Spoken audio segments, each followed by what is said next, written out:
Namo Buddhaya Bante, saya mau bertanya yang kasus pemimpin agama yang mencium, mungkin Bante pasti tahu sudah, saya tidak mau nyebutin itu siapa.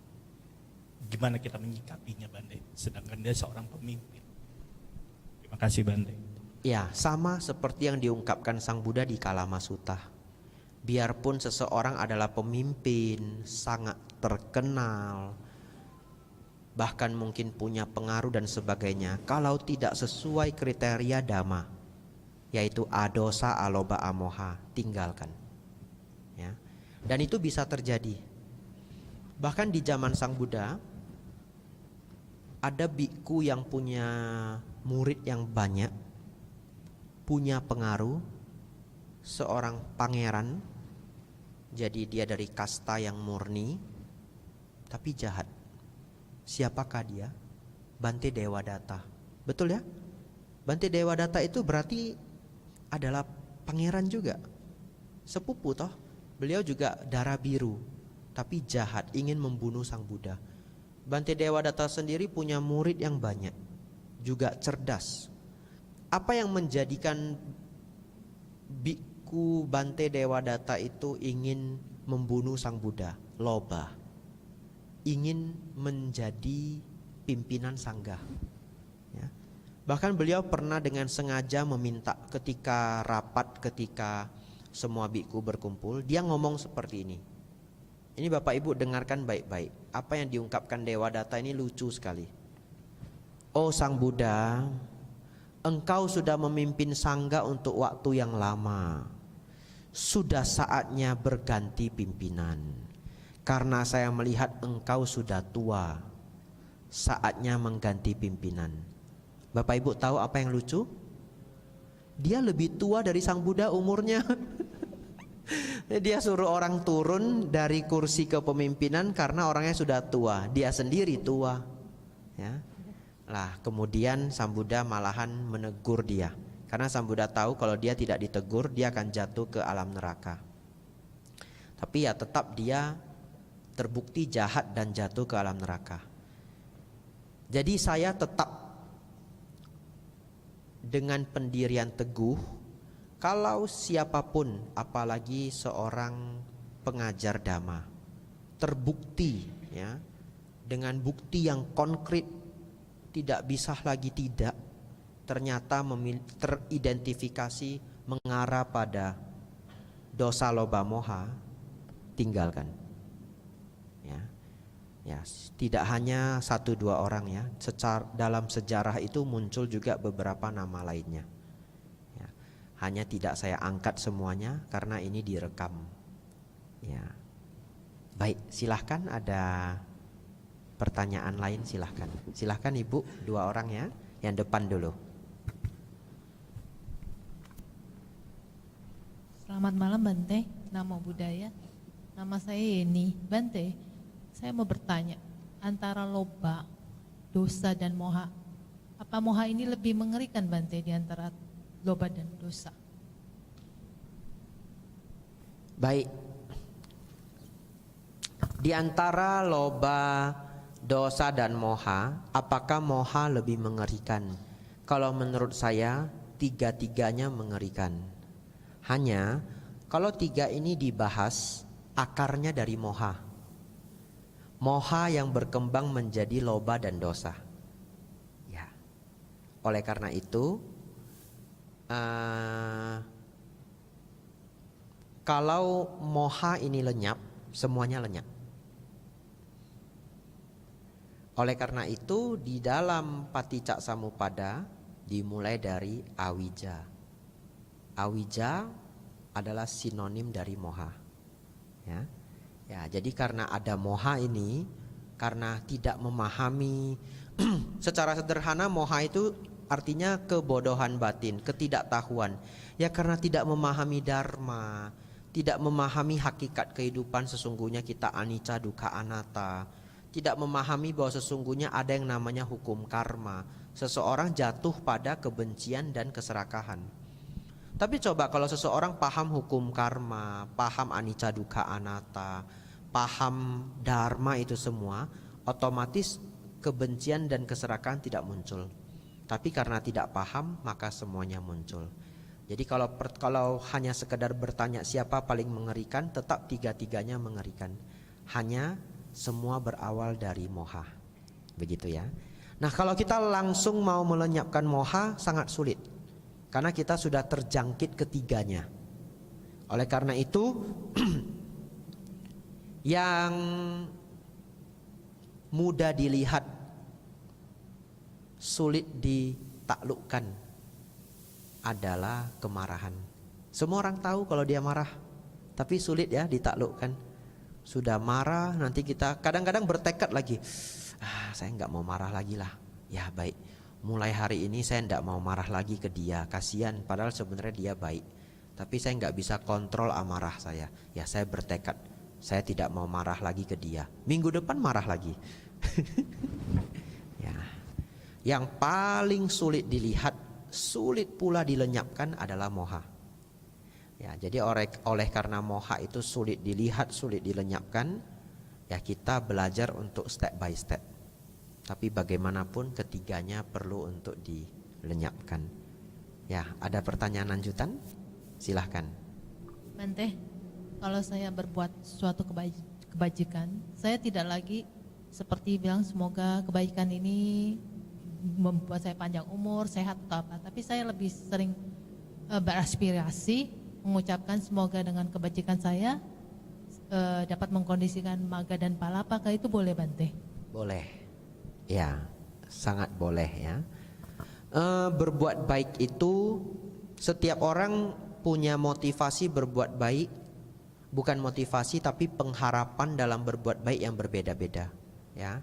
Selama ketika kita berbuat baik tidak muncul dosa loba moha, sejauh itu tidak keliru ya.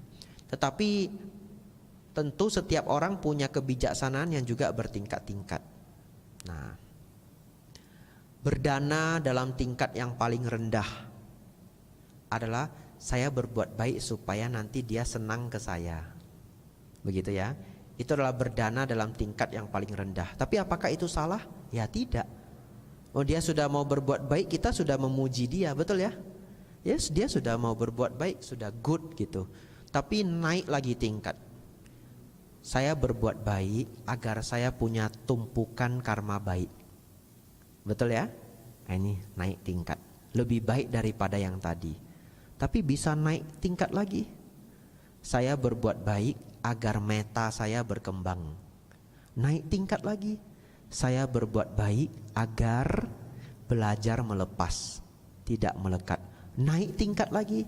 Saya berbuat baik agar untuk memperindah batin.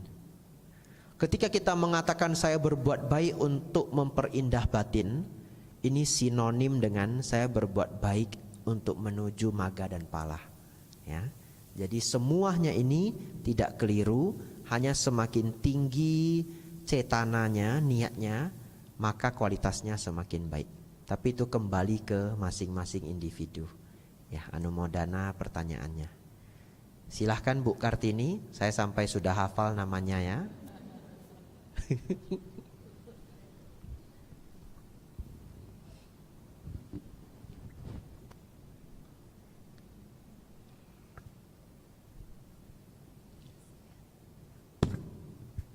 Selamat malam Bante. Selamat malam. Namo Buddhaya. Namo Buddhaya. Bante, saya ada 2 pertanyaan. Yang setelah kami mendapat pencerahan dari Bante tentang Kalama Sutta, kemudian saya menganalisa tentang ada beberapa pemahaman dalam aliran agama Buddha yang lain ya Bante ya. Nah, itu pemahamannya yang tidak ada dalam Tripitaka. Jika dilakukan, apakah akan mengakibatkan bahaya, penderitaan bagi yang melaksanakannya? Itu yang pertama. Saya jawab dulu yang pertama ya. Oke. Ya. Bisa kalau masuk ke kategori moha. Contoh, Sang Buddha mengajarkan bahwa sesungguhnya kita ini anatta. Tapi ternyata dalam ajaran itu mengatakan, oh tidak, sesungguhnya ada atta, itu masuk ke kategori delusi. Dan kalau kita meyakini itu, kita akan sesat jalan. Maju pun meditasi kita tidak akan mencapai kesucian. Saya kasih contoh. Sebelum Sang Buddha mencapai kebudaan, beliau belajar dari dua guru, Alara Kalama dan Udaka Ramaputta. Kedua guru ini mencapai jana tingkat tinggi. Hanya beliau salah kaprah menganggap atta itu abadi. Mereka tidak memahami anatta. Hanya karena tidak memahami anatta, dua guru ini bahkan tidak mencapai sotapanna. Ya, itulah yang dimaksud dengan adanya bahaya. Oleh karena itu ketika Sang Buddha bertemu Pancawagya Bhikkhu, 5 pertapa penyiksa diri, apa yang beliau ajarkan? Dhammacakkappawаттana Sutta dan Anatta Lakkhana Sutta. Karena pemahaman anatta ini adalah yang paling penting bagi mereka yang sudah di tingkat pertapa. Mereka yang sudah di tingkat pertapa, batinnya sudah sedemikian murni, begitu bisa memahami anatta, sudah sangat dekat dengan pencapaian nibbana. Oleh karena itu, ketika sebuah ajaran itu mengarah pada moha, mohanya apa Bante? Mengarah pada atta, mengarah pada kekekalan. Contoh, Sang Buddha mengatakan 31 alam kehidupan ini tidak kekal, anicca. Lalu muncul, oh enggak, alam surga itu kekal, jatuh ke moha. Ya. Jadi semua yang jatuh ke moha bisa membawa bahaya, bisa membawa penderitaan. Ya, silahkan pertanyaan nomor 2.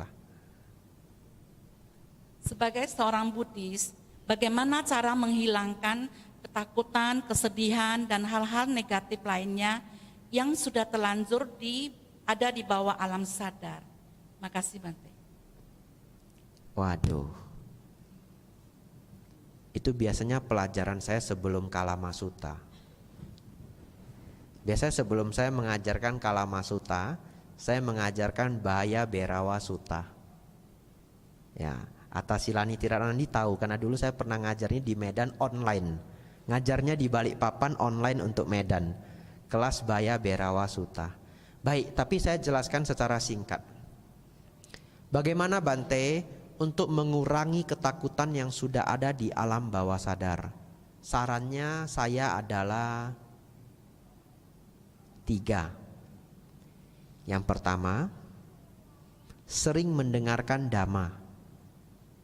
Kalau sebuah ajaran itu masuk ke alam bawah sadar kita, artinya kita mendengarkan itu sudah waktu yang lama dan berulang-ulang sampai bisa terpatri di alam bawah sadar kita.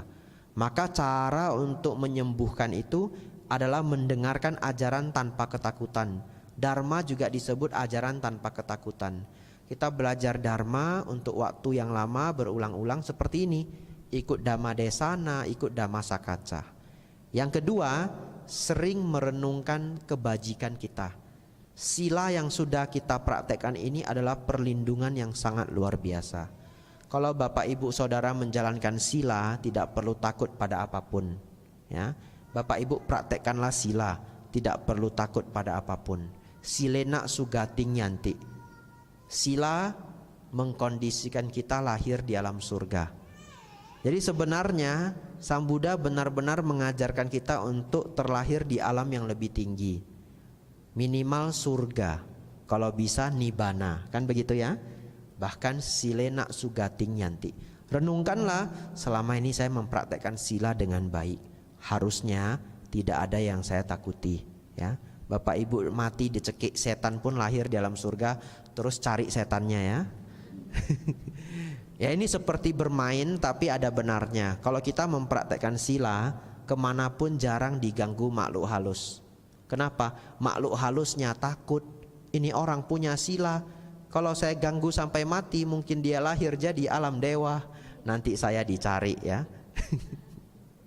Ya, selanjutnya yang ketiga adalah bermeditasi. Saran saya, prakteklah samatha samadhi. Ya, samatha itu adalah meditasi ketenangan yang langsung akan mengurangi ketakutan. Ya, Jadi praktek anapanasati, nafas masuk, nafas keluar. 15 menit sehari, 30 menit sehari. Kalau konsisten, saya cukup yakin 2 bulan saja sudah bisa melihat ketakutan akan berkurang. Takut pada apapun itu akan mulai berkurang. Lalu kalau ketakutan muncul bagaimana? Langsung nafas masuk, nafas keluar. Ketika merasa takut, rasa takut itu langsung akan berkurang. Dan kalau kita cukup terampil, rasa takut itu langsung akan lenyap. Ya, itu obat untuk mengurangi ketakutan. Kalau takutnya hantu, kan saya tidak nanya ibu takutnya apa toh. Tapi kalau takutnya hantu, boleh membaca Abhaya Parita ketika takut. Ya. Nah, saya lihat nih siapa yang catat. Yang catat berarti punya masalah dengan hantu ya. Ya enggak ya, silahkan dicatat ya. Namanya Abhaya Parita. Bapak Ibu nanti pulang cari Abhaya Parita. Saya lupa halaman 110 atau, tapi ini buku baru ya, halamannya berubah. Namanya Abhaya Parita, tidak panjang. Lafal bunyinya adalah Yandunimitang awamanggalanca yo camanapo sakunasa sado dan seterusnya. Silakan nanti pulang baca artinya. Artinya sangat indah ya.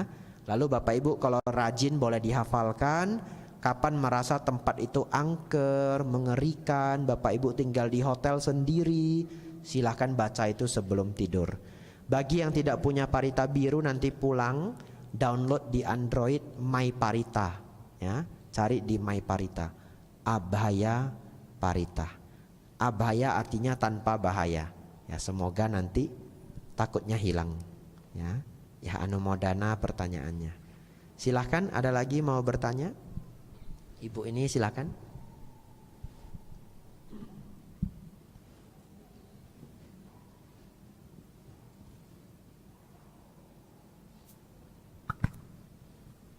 Namo Buddhaya Bante. Izin bertanya, apakah benar meditasi yang hanya duduk merupakan kusala yang superior dibanding dengan dana dan sila? Terima kasih Bante. Benar.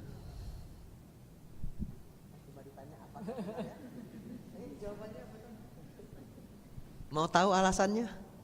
Oh mau ya, kalau gitu saya jelaskan. Apakah benar Bante, meditasi itu lebih superior daripada dana dan sila? Jawabannya benar. Dana dan sila tidak menjadi syarat dalam, bukan. Dana dan sila itu tidak menjadi syarat langsung yang membawa pada kesucian, tapi masuk ke praktik yang mendukung pencapaian kesucian ya. Tetapi yang membawa kesucian secara langsung itu adalah 5 hal. Mendengarkan dhamma, merenungkan dhamma, mendiskusikan dhamma, mengajarkan dhamma, bermeditasi. Saya ulangi biar hafal. Mendengarkan dhamma, merenungkan dhamma, mendiskusikan dhamma, mengajarkan dhamma, bermeditasi. Mendengarkan dharma ini zaman sekarang bisa diganti belajar dhamma. Zaman Sang Buddha mereka menggunakan hafalan, jadi semuanya didengar.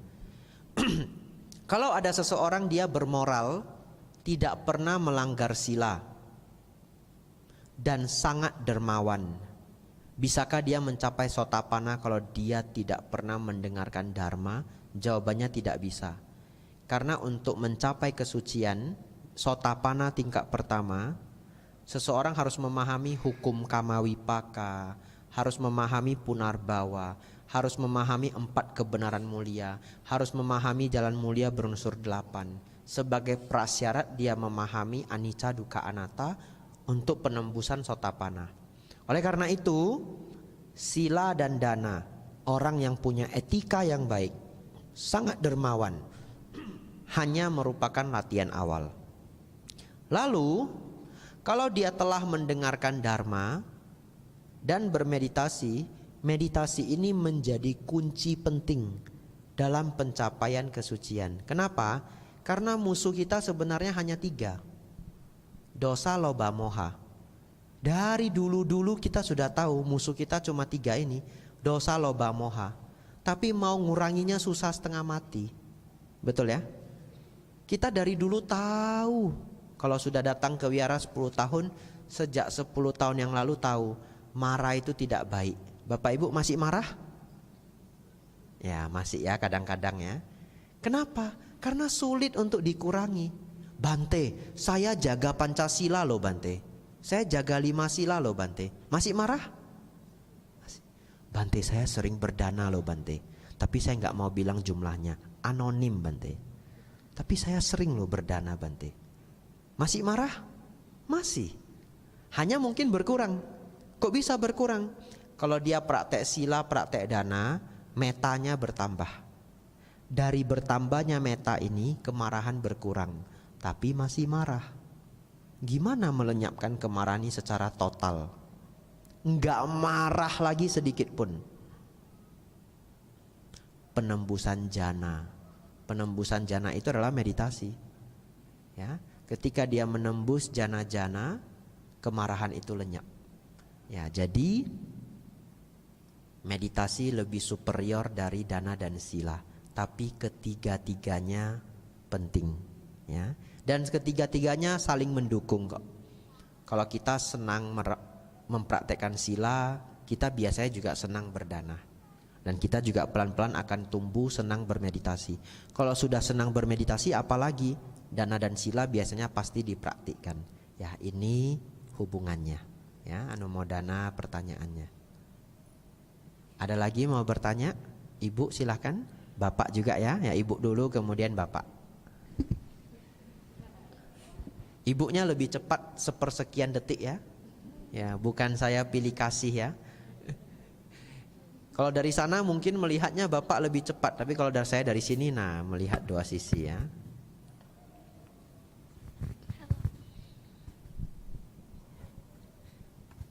Namo Buddhaya Bante. Namo Buddhaya. Izin bertanya, maaf, maksimal berapa pertanyaan? Saya ada 3, boleh enggak Bante? Coba dicoba. Ya. Bagaimana, kan saya ada teman, dia bilang dia sudah sekitar 8 tahun lebih lah, dia tertarik dengan Dhamma lah, ajaran Sang Buddha Gautama. Cuma dia merasa begini, dia mungkin membanding-bandingkan ya, istrinya juga agama lain, terus dia merasa kok seakan-akan agama Buddha ini agama yang menurut dia dalam tanda petik tuh paling kejam gitu. Katanya, saya tanya kenapa, lalu dia bilang karena dalam agama Buddha tidak ada yang menolong kita, karena semuanya tergantung oleh karma kita, kebajikan kita, pokoknya usaha kita sendiri gitu. Nah, lalu bagaimana saya bisa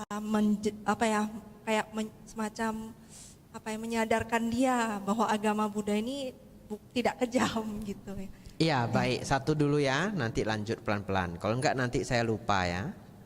Ya, anaknya enggak apa-apa, ganggu enggak apa-apa. Namanya anak kecil ya. Ya, enggak apa-apa.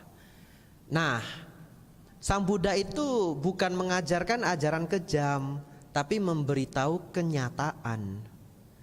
Coba dilihat, enggak perlu mikir di alam kelahiran selanjutnya. Di alam ini saja coba mikir. Kalau orang tidak pernah mau belajar, dulu disekolahkan dia enggak mau pergi sekolah, kabur dari sekolah, akhirnya SMA juga enggak tamat, pergi balapan, karakternya buruk, tidak pernah mau jujur. Ya, akhirnya bukan berarti tidak berpendidikan tidak bisa sukses, tidak, tapi dia sudah terlalu buruk, sudah tidak sekolah sampai tamat SMA, tidak jujur pula, amburadul. Akhirnya setelah dia berumur dewasa, sulit sekali mencari nafkah, apalagi namanya sudah buruk di semua orang yang kenal dia sudah tahu kalau dia tidak jujur. Lalu akhirnya dia sulit sekali menghadapi hidup. Orang tua sendiri juga sudah tidak mau mendukung dia, saudara kandung tidak mau mendukung dia, teman tidak mau mendukung dia, pekerjaan tidak ada, nganggur, hidup begitu keras. Dia mau nangis ke siapa coba? Siapa yang nolong dia coba? Gak ada. Ada yang mau beliin rumah di sini untuk dia? Ada yang mau ngasih gaji bulanan tanpa dia perlu harus bekerja setiap bulannya? Gak ada. Tidak ada. Kenyataannya adalah nggak usah nunggu nanti. Sekarang aja nggak ada yang nolong dia. Jadi kalau nanti nunggu nanti akan ada yang nolong kamu, berfantasi. Sekarang aja nggak ada yang mau nolong dia. Tapi pertanyaan saya, siapa yang menyebabkan dia sebegitu hancur? Dirinya sendiri. Dulu disekolahkan dia ndak mau, disuruh jujur dia ndak mau, semuanya dia ndak mau. Siapa yang menghancurkan dia? Dirinya sendiri. Lalu siapa yang bisa membantu dia? Dirinya sendiri. Kalau akhirnya dia jerah, istrinya kabur, bawa anaknya, semua keluarga tidak ada yang mau bela dia. Akhirnya dia jerah. Apa ya salah saya? Dia refleksi dan dia memutuskan, baik, mulai hari ini saya tidak mau lagi jadi orang jahat. Saya tidak mau lagi merugikan orang lain. Saya akan belajar jujur. Mulailah dia kerja sama orang, pindah keluar kota, jaga toko. Tapi karena dia jujur, dia tidak lagi dipecat. Kalau dulu 3 bulan saja dipecat, kalau nggak dijaga nyuri. Dia nggak mau lagi, nyerah dia. Dia mulai tidak mencuri, hidupnya membaik. Dia menabung, setelah 3-4 tahun punya tabungan, dapat teman yang baru, punya istri, hidupnya membaik. Siapa yang menolong dia? Dirinya sendiri. Tapi bagaimana Sang Buddha menolong kita? Sang Buddha menolong kita dengan memberitahu, dunia ini kejam. Bukan ajaran Buddha kejam. Yang kejam apa? Dunia. Ya, apalagi ibu kota, lebih kejam lagi. Yang katanya ibu kota lebih kejam dari Ibu Tiri ya. Hati-hati, bentar lagi di sini ibu kota ya. Nah, jadi bukan ajaran Buddha kejam, tetapi dunia itu kejam. Sang Buddha mengajari kita semua agar bisa selamat dari dunia yang kejam ini. Apa nama lain dari dunia yang kejam ini? Sangsara. Sangsara artinya apa? Sengsara. Betul ya? Alam sengsara. Kita ini lagi di alam sengsara, lahir mati, tidak habis-habis. Lahir jadi kerbau, dari pagi sampai maghrib kerja. Dia mau menangis ke siapa coba? Siapa yang nolong dia? Enggak ada. Dia tetap harus kerja. Sudah tua dipotong. Dunia ini kejam. Silahkan pertanyaan kedua. Tadi Bante ada menyebutkan tentang bagaimana pencapaian Sotapanna yang ada 5 ya kalau tidak salah saya catat. Kemudian tentang meditasi kan bagi perumah tangga terutama yang sibuk, maksudnya saya sikonnya kan masih ada anak dan aktif lah ya. Jadi waktu untuk meditasi itu sangat sedikit gitu loh kalau untuk bisa fokus. Nah, kalau saran dari Bante, jenis meditasi apa yang bagus untuk mau mencapai Sotapanna, dan setiap jenis meditasi itu minimum tipsnya berapa lama dalam satu hari, setiap harinya gitu. Baik. Meditasi apa yang baik ya? Dalam ajaran Sang Buddha ada 2 jenis meditasi, samatha dan vipassana. Keduanya baik ya, keduanya perlu dikembangkan. Hanya ada orang mengembangkan samatha dulu baru vipassana, atau vipassana dulu baru samatha, atau keduanya berkembang bersamaan ya. Jadi kalau sibuk, saya cukup menyarankan melatih samatha pada awalnya. Nah, nanti sudah berkembang boleh melanjutkan ke vipassana. Supaya tidak bingung, saya jelaskan ya. Samatha itu adalah meditasi ketenangan, yang mana kita mempraktikkan salah satu yang paling terkenal adalah nafas masuk, nafas keluar ya. Mengamati nafas masuk, nafas keluar dengan seksama. Bante, saya sibuk Bante, 15 menit cukup ya. Pelan-pelan nanti akan bertambah. Tapi coba dulu 15 menit sehari. Kenapa ini baik? Semakin sibuk kita, semakin penting kita bermeditasi. Walaupun itu singkat. Kenapa? Karena kalau kita sibuk, kita cenderung gampang marah. Kita cenderung gampang stres. Dan kalau kita gampang stres, kegiatan kita malah terganggu. Sebetapa beruntungnya kita kalau kita sibuk tapi kita nggak stres. Kita bisa lakukan pekerjaan kita dengan sangat baik satu persatu. Nah itu juga bisa dibantu dari meditasi nafas ya. Tidak punya waktu untuk menjelaskan secara lengkap. Tetapi tambahan sedikit, samatah akan memunculkan ketenangan. Sehingga kalau dalam keseharian stres kita naik, entah itu pagi, sore atau malam, kita tidak harus duduk bermeditasi. Kita bisa langsung mengatur nafas kita masuk, keluar, tanpa harus menutup mata bahkan. Tenang, 5 nafas, 10 nafas, kita sudah langsung bisa merasakan efek ketenangan luar biasa ya.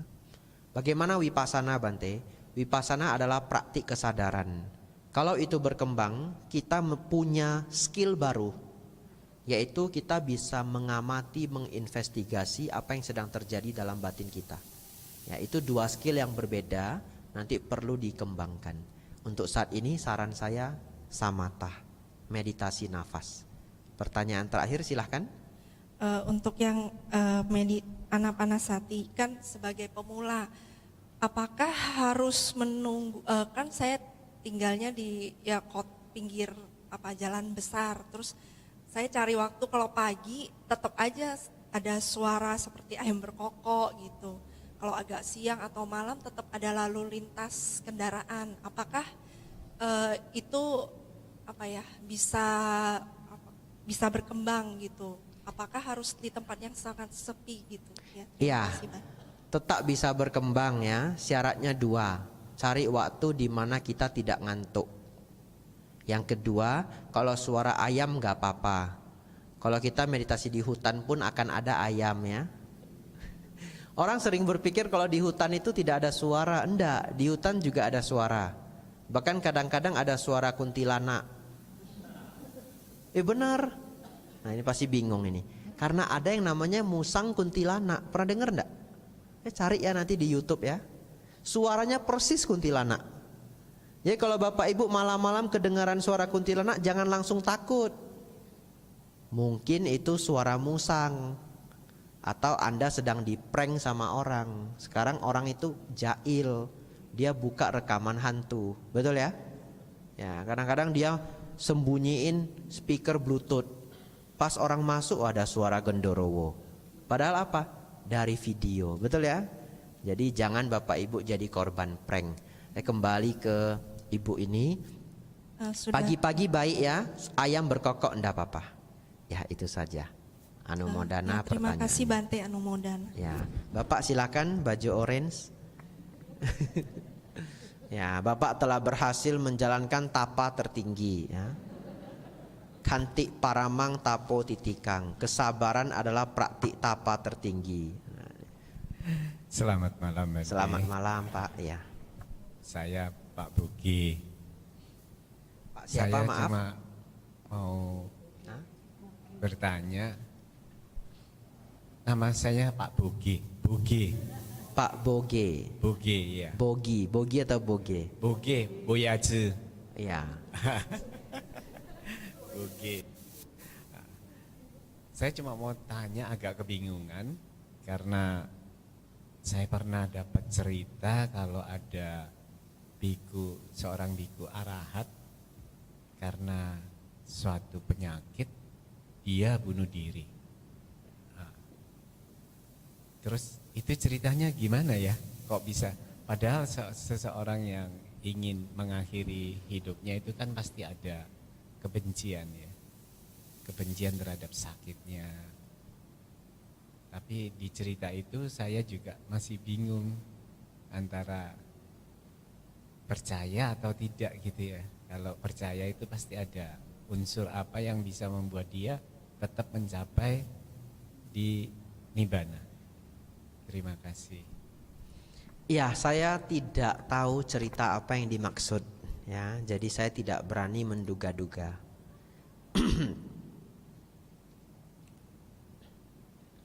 Malah cerita yang sangat terkenal mengenai sakit adalah Bante Anuruddha. Bante favorit saya ya. Kalau yang hadir semalam masih ingat. Bante Anuruddha satu ketika terkena penyakit yang sangat menyakitkan. Tapi dalam keseharian beliau itu seperti tidak sakit. Sampai-sampai murid-muridnya bertanya, Bante kan sakit, tapi kok wajahnya Bante tidak terpancar seperti orang kesakitan? Dan beliau menjawab, iya, karena sati patthana selalu hadir dalam diriku. Artinya beliau mempertahankan keadaan meditatif bahkan ketika beliau sedang tidak meditasi. Dengan begitu beliau tidak terganggu oleh rasa sakit. Nah, tapi mengenai cerita yang Bapak ceritakan saya tidak pernah dengar. Ya, jadi saya tidak berani mengatakan itu benar atau tidak benar. Malah yang saya dengar adalah bagi seorang arahat, penyakit itu bukanlah sebuah gangguan terlalu besar bagi mereka. Karena mereka punya kemampuan batin yang sebegitu luar biasa. Rasa sakit seperti tidak terasa. Ya.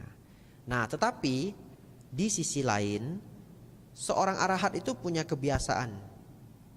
Kalau mereka tidak lagi punya tugas di dunia ini, dalam artian mereka tidak lagi punya tugas mengajar, karena seorang arahat itu sudah tidak punya tugas apapun selain mengajarkan dhamma.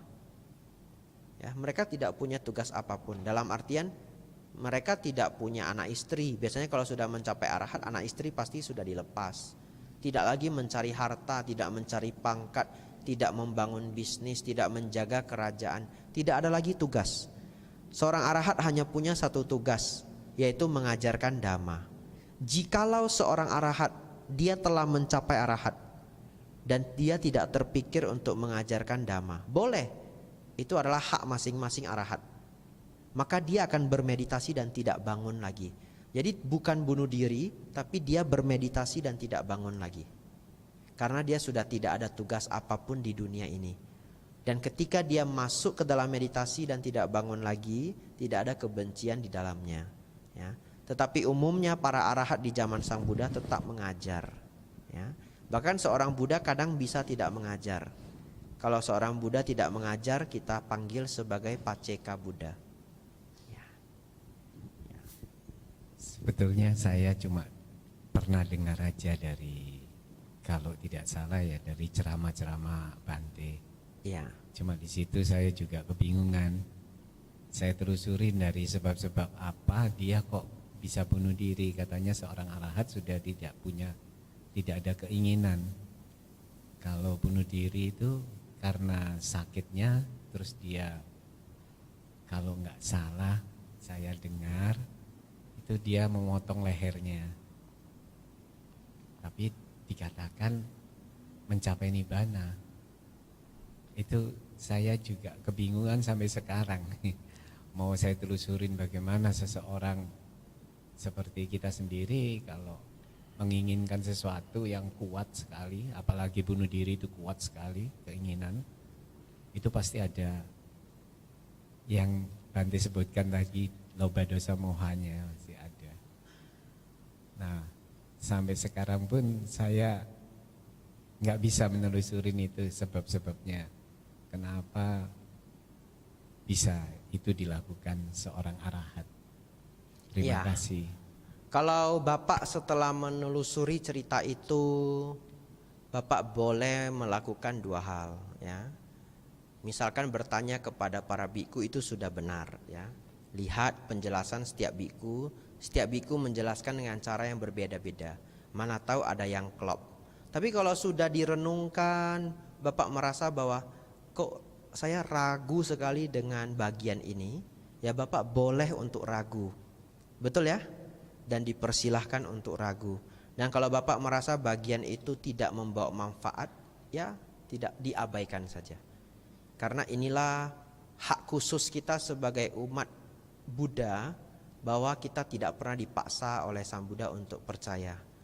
Bahkan kalau kisah itu ada di dalam kitab suci, seperti yang baru kita pelajari baru saja. Begitu ya Pak? Apakah itu memang ada di, kenapa saat itu saya mendengar dari, saya karena orang yang muda lupa, dan mungkin di sini juga pernah ada yang mendengar seperti itu. Cuma saya karena saya lupa dan saya juga dan itu lama-kelamaan ya nggak saya permasalahkan, cuma tadi ini kok terlintas seperti itu. Itu Sesungguhnya ada yang bisa saya sampaikan ke Bapak, tapi tidak mau saya sampaikan. Karena yang pertama ini direkam. Dan yang kedua, pendengar yang datang dari umur yang beragam, bahkan anak-anak. Ajaran mengenai bunuh diri yang dibahas ini kalau salah dipahami orang bisa menjadi motivasi yang salah. Ya, tapi sesungguhnya yang baru Bapak ungkapkan itu saya jadi ngerti apa cerita yang Bapak pernah dengar. Tapi yang memotong lehernya itu bukanlah seorang arahat. Tapi cerita detailnya saya skip dulu.